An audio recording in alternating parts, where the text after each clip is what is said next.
Katori, first, congratulations on P Valley. Uh, I enjoyed it. I always heard, because I grew up in Atlanta, I knew people that worked in that industry. I always hear these stories. Like, hey, I want to make this movie. I want to make this show. But like, what about this story made it like possible to bring this into a series with the storylines that would keep the audience enthralled and not just be some reality show of what goes on backstage at a strip club? Absolutely. So, there's two things that I think help prepare me for creating this TV show when so many people, like you were saying, have been really trying to do it.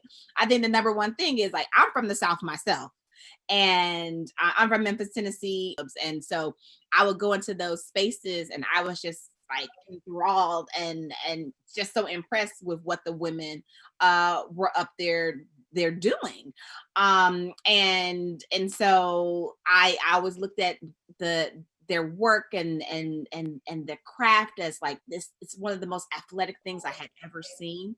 And so it was definitely an inspiration point for me to try and go and learn myself how to do it. I went and took a pole fitness class and it didn't work out very well. And so, like, I was like, did you hurt yourself? I almost vomited getting off of a pole. And but I will say it made me respect what they do so much more. The fact that it takes years in order to, hold yourself upside down on a pole. So that ended up allowing me, it was an entry point for me to start going to clubs, interviewing women. And so it took me about 6 years of interviewing folks and getting all those details. And all of that culminated into an actual play. And so the fact that I had this story that I had crafted from not only my experiences at the club, but also my own lived experience being a Black Southern woman, that all kind of like came together, and I birthed this play. And then I very quickly realized, because there's like so many stories to tell in this. And I just knew that I needed a longer form in order to delve into the lives and to really bring an exciting and sexy and new and unique perspective on the world of the strip club. And I mean, as a writer, I know I'm gonna brag about you a little bit. I mean, you're class valedictorian, the first African American, I don't know, female or male, but I know first African American valedictorian at your school. I know. And so you came at this from a point of intelligence too. So it wasn't just to look at it, but you was able to put layers on these characters. And how important was it for you to show, that the life of a Southern woman within these exotic dancers that people might have prejudged as being simple or whatever, and be able to show like layers into their dreams and whatever, for them?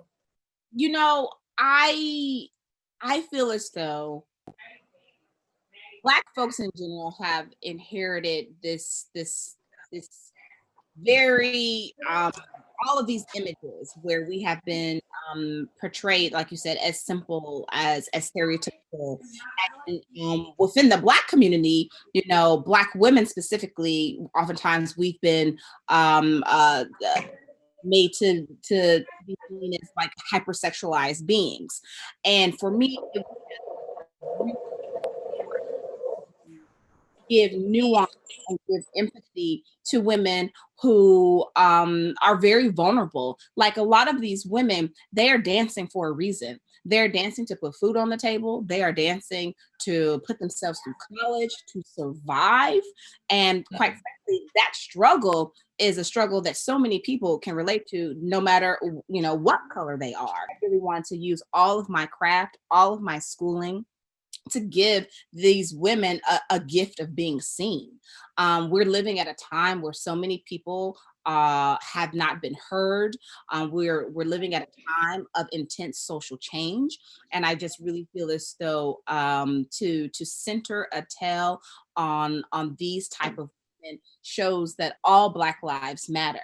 And I'm done with the shaming of Black women, and I really feel as though who they are and what they want to achieve with their lives is worthy of a story.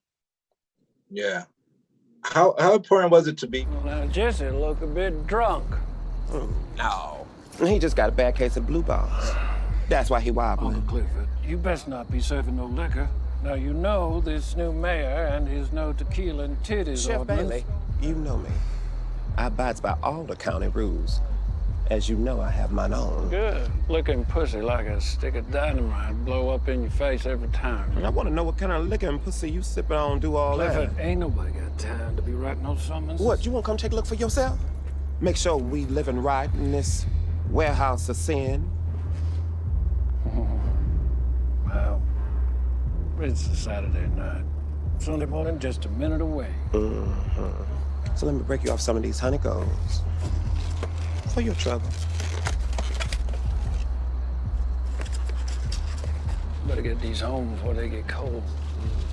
Be with Starz, who you've just seen with power. They empowered a female writer for all those series, and to get behind you on their next big series with with that audience, and have you as a series showrunner writer.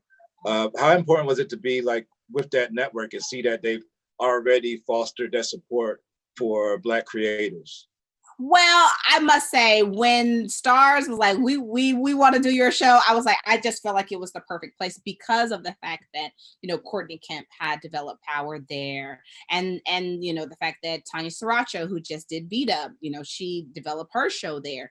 Starz is a network that really is about the voice of the woman. And they really celebrate stories about people of color. And I, have been in other situations where people, didn't necessarily care about who I wanted to tell my story about and who I wanted my stories to be told for. And I think their long track record of being in this business and supporting Black stories and creators of color just made me feel really comfortable telling this story there at that network. And I definitely, I asked this to some of the girls already, but I remember when The Wire came out and it really put Baltimore on the map for a global audience to be able to just see how lives were, probably the same way that Treme or the ATL movie or all these other things. But I don't remember seeing anything that depicted the Mississippi Valley. How do you think the audience there, the residents of that region, are going to react to having something that represents them and their culture? And I pray that my relatives who are in Mississippi are going to be proud and feel like they are seen. Oftentimes, I feel like Black folks, and particularly Black Southern folks, our cultures oftentimes is made fun of, and people don't really give us our due. Like, we have made the blues, we created rock and roll, we have created some of the greatest American exports to be made. And the fact that this series paints us with so much love and so much truth, it really kind of drives home that point that we're all human beings, and we all we're going through things, we struggle, we live, we dream. And I think racism's greatest tool has been invisibility, and the fact that Black Southern people are going to see themselves represented with love and light, it's something that I'm really proud about. Okay, so what are you? I know you have this series, but as a writer, are you working on other projects? I know that you've probably written other things that you might have, in the file cabinet now. But now that you have the big series, Are you starting to put some effort into those other projects? So you have a feature film, you had a stage play, now you have this. Woo, I be having too much happening. It just be too much going on. I think, one of the things I'm focusing on is, Broadway right now is shuttered due to the coronavirus. And I cannot wait to revive Tina, the Tina Turner musical, which I wrote the book for. It's March 12th was the last day that we got an opportunity to be in front of an audience. And so whenever, we were able to get a handle on that damn Rona, I can't wait to see, Adrienne Warren take the stage and be Tina Turner again. But in terms of like new projects, I have ideas for TV shows, I have ideas for movies, and I just, hope and pray that P Valley opens the door so that people can see more of my work. Well, I could talk to you all day, but I'm in a lot of heat and these bugs are attacking me out here at this campground. But great talking to you. Can't wait till the world gets to see P Valley.